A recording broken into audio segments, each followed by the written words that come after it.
We shall sneak in another chapter this evening. This the third chapter of the third volume of Travels into Several Remote Nations of the World by Lemuel Gulliver by Jonathan Swift. Thank you for joining me. This third chapter of the third volume, in which a phenomenon solved by modern philosophy and astronomy, the Lilliputians' great improvements in the latter, the king's method of suppressing insurrections. I desired leave from this prince to see the curiosities of the island, which he was graciously pleased to grant, and ordered my tutor to attend me. I chiefly wanted to know to what cause in art or nature it owed its several motions, whereof I will now give a philosophical account to the reader. The flying or floating island is exactly circular, its diameter 7,837 yards, or about 4 miles and a half, and consequently contains 10,000 acres. It is 300 yards thick. The bottom or under surface, which appears to those who view it below, is one even regular plate of adamant, shooting up to a height of about 200 yards. Above it lie the several minerals in their usual order, and over it all is a coat of rich mold 10 or 12 feet deep. The declivity of the upper surface, from the circumference to the center, is the natural cause why all the dews and rains which fall upon the island are conveyed in small rivulets toward the middle, where they are emptied into 4 large basins, each about a half a mile in circuit, and 200 yards distant from the center. From these basins the water is continually exhaled by the sun in the daytime, which effectually prevents their overflowing, and besides, as it is in the power of the monarch to raise the island above the region of clouds and vapors, he can prevent the falling of dews and rain whenever he pleases. For the highest clouds cannot rise above 2 miles, as naturalists agree.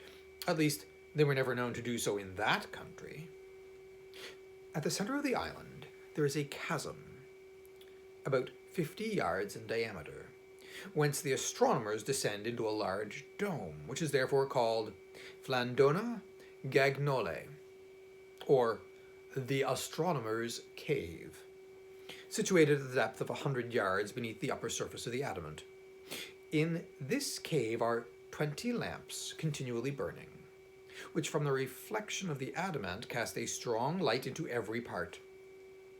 The place is stored with great variety of sextants, quadrants, telescopes, astrolabes, and other astronomical instruments. But the greatest curiosity, upon which the fate of the island depends, is a lodestone of a prodigious size, in shape resembling a weaver's shuttle. It is in length 6 yards, and in the thickest part at least 3 yards over. This magnet is sustained by a very strong axle of adamant passing through its middle, upon which it plays, and is poised so exactly that the weakest hand can turn it. It is hooped round with a hollow cylinder of adamant, 4 feet deep and as many thick, and 12 yards in diameter, placed horizontally, and supported by 8 adamantine feet, each 6 yards high. In the middle of the concave side there is a groove, 12 inches deep, in which the extremities of the axle are lodged, and turned round as there is occasion. The stone cannot be removed from its place by any force, because the hoop and its feet are one continued piece with that body of adamant which constitutes the bottom of the island. By means of this lodestone, the island is made to rise and fall, and move from one place to another. For, with respect to that part of the earth over which the monarch presides, the stone is endued at one of its sides with an attractive power, and at the other with a repulsive. And upon placing the magnet erect, with its attracting end toward the earth, the island descends. But when the repelling extremity points downward, the island mounts directly upward. And when the position of the stone is oblique, the motion of the island is too. For in this magnet, the forces always act in lines parallel to its direction. By this oblique motion, the island is conveyed to different parts of the monarch's dominions.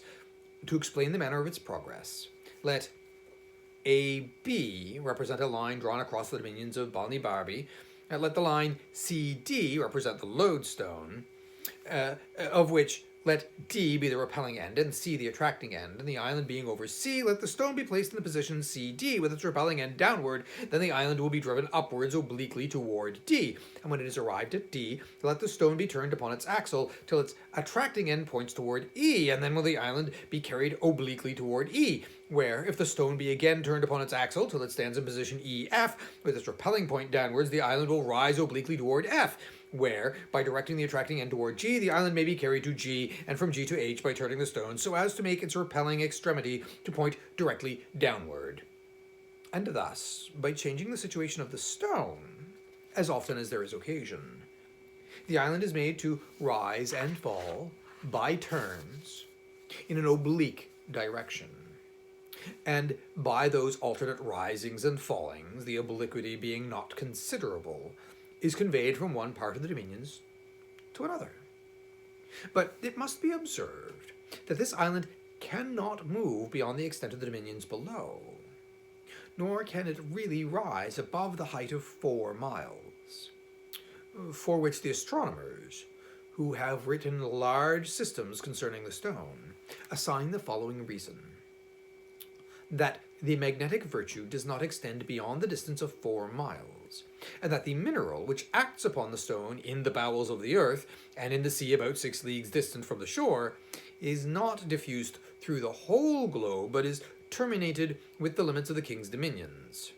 And it was easy, from the great advantage of such a superior situation, for a prince to bring under his obedience whatever country lay within the attraction of that magnet. When the stone is put parallel to the plane of the horizon, the island stands still. For in that case the extremities of it, being at equal distance from the earth, act with equal force, the one drawing it downward, the other in pushing upward, and consequently no motion can ensue. This lodestone is under the care of certain astronomers, who, from time to time, give it such positions as the monarch directs. They spend the greatest part of their lives in observing the celestial bodies, which they do by the assistance of glasses, far excelling ours in goodness. For although the largest telescopes do not exceed 3 feet, they magnify much more than those of 100 with us, and show the stars with greater clearness. This advantage has enabled them to extend their discoveries much further than our astronomers in Europe, for they have made a catalogue of 10,000 fixed stars, whereas the largest of ours do not contain above 1/3 part of that number. They have likewise discovered 2 lesser stars, or satellites, which revolve around Mars, whereof the innermost is distant from the center of the primary planet exactly 3 of his diameters, and the outermost 5. And the former revolves in the space of 10 hours, and the latter in 21.5.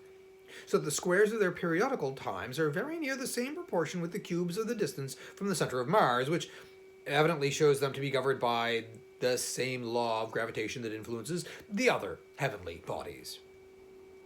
They have observed 93 different comets, and settled their periods with great exactness.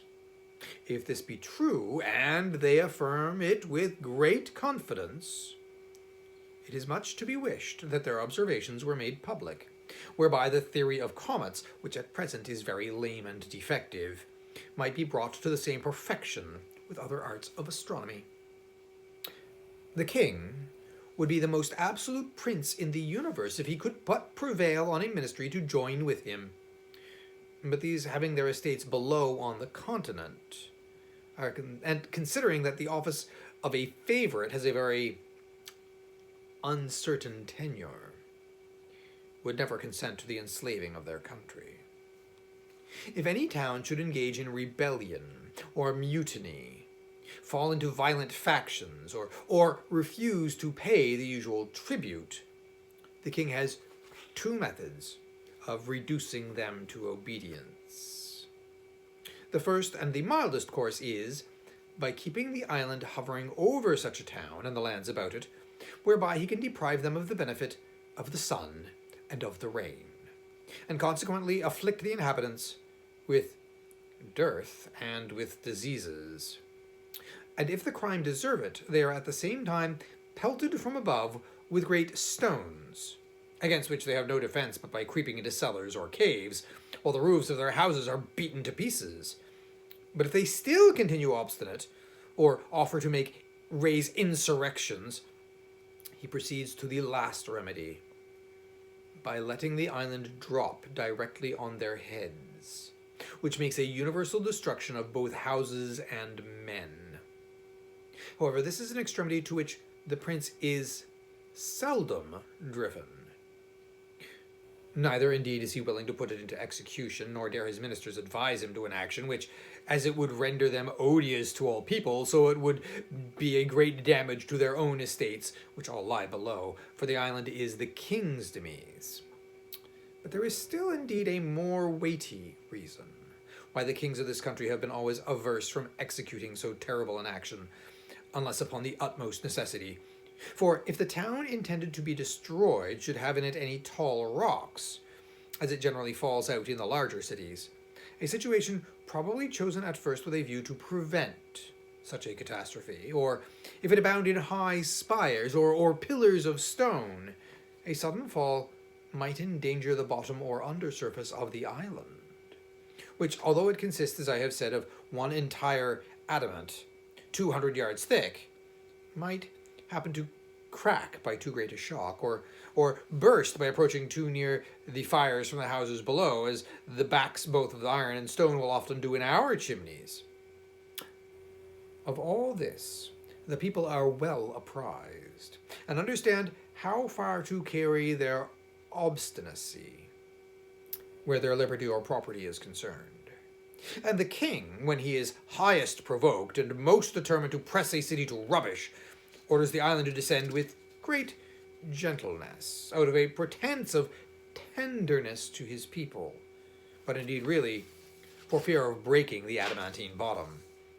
In which case, it is the opinion of all their philosophers that the lodestone could no longer hold it up, and the whole mass would fall to the ground. About 3 years before my arrival among them, while the king was in his progress over his dominions, there happened an extraordinary accident, which had like to have put a period to the fate of that monarchy, at least as it is now instituted. Lindalino, the second city in the kingdom, was the first his majesty visited in his progress. 3 days after his departure, the inhabitants, who had often complained of great oppressions, shut the town gates, seized on the governor, and with incredible speed and labor erected 4 large towers, one at every corner of the city, which is an exact square, equal in height to a strong pointed rock that stands directly in the center of the city. And upon the top of each tower, as well as upon the rock, they fixed a great lodestone. And in case their design should fail, they had provided a vast quantity of the most combustible fuel, hoping to burst therewith the adamantine bottom of the island, if the lodestone project should miscarry. It was 8 months before the king had perfect notice that the Lindalinians were in rebellion. He then commanded that the island should be wafted over the city. The people were unanimous, and had laid in store of provisions, and a great river runs right through the middle of the town. Well, the king hovered over them several days to deprive them of the sun and the rain, and he ordered many pack threads to be let down, yet not one person offered to send up a petition. But instead thereof, very bold demands, the redress of all their grievances, great immunities, the choice of their own governor, and other like exorbitances, upon which his majesty commanded all the inhabitants of the island to cast great stones from the lower gallery into the town. But the citizens had provided against this mischief by conveying their persons and effects into the 4 towers, and other strong buildings, and into vaults underground. Well, the king, being now determined to reduce this proud people, ordered that the island should descend gently within 40 yards of the top of the towers and the rock. This was accordingly done, but the officers employed in that work found the descent much speedier than usual, and by turning the lodestone could not without great difficulty keep it in a firm position, but found the island inclining to fall. They sent the king an immediate intelligence of this astonishing event, and begged his majesty's permission to raise the island higher. Well, the king consented. A general council was called, and the officers of the lodestone were ordered to attend. One of the oldest and expertest amongst them obtained leave to try an experiment. He took a strong line of 100 yards, and the island being raised over the town above the attracting power they had felt, he fastened a piece of adamant to the end of his line, which had in it a mixture of iron mineral, of the same nature with that whereof the bottom of the lower surface of the island is composed, and from the lower gallery let it down slowly toward the top of the towers. The adamant was not descended 4 yards before the officer felt it drawn so strongly downward that he could hardly pull it back. He then threw down several small pieces of adamant and observed that they were all violently attracted to the top of the tower. The same experiment was made with the other 3 towers, and on the rock, with the same effect. This incident broke entirely the king's measures, and, to dwell no longer on other circumstances, he was forced to give in to the town their own conditions. I was assured by a great minister that if the island had descended so near the town as not to be able to raise itself, the citizens were determined to fix it there forever, and to kill the king and all the servants, and entirely change over the government.